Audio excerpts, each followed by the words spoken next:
Ką man siųsti? Kai Jėzus Levo namuose buvo pasodintas prie stalo, daug muitininkų bei nusidėjėlių sėdosi su juo ir jo mokiniais. Evangelija pagal Morkų, 2 skyrius, 15 eilutė. Dažnai suprantu, jog man nebūtų miela valgyti kartu su tam tikrais žmonėmis, o ir jų artuma neįtin maloni.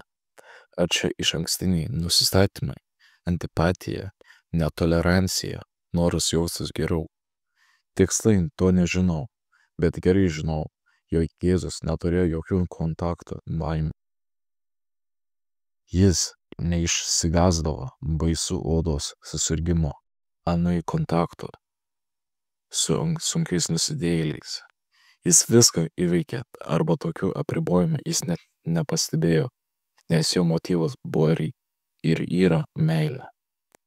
Jis atėjo dėl šitų nurašytų žmonių, dėl šių žmogiškųjų defektų, dėl šitų beviltiškų būtybių.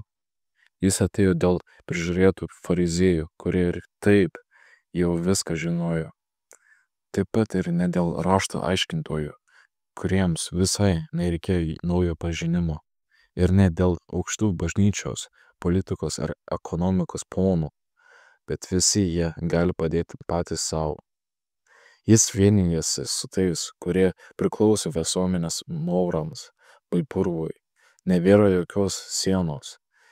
Evangelija ir Jėzus meilės patyrimas daugelį žmonių įgalina peršokti per savo šešėlius.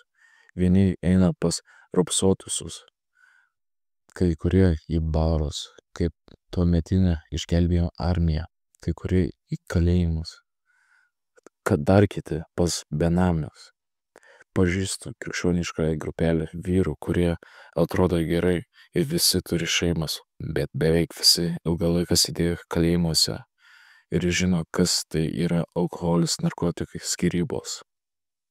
Jėzus padarė juos naujais žmonėmis. Jeigu eini pas praradusius viltį, leiskis būti siunčiamas jo. Neik be jo, kitaip greitai neteksi jėgų. Bet kuomet jis tave kviečia, ką man įsiųsti, kasgi bus mūsų pasiuntinys, tuomet pradėk ruoštis maldoje ir eik kartu su juo.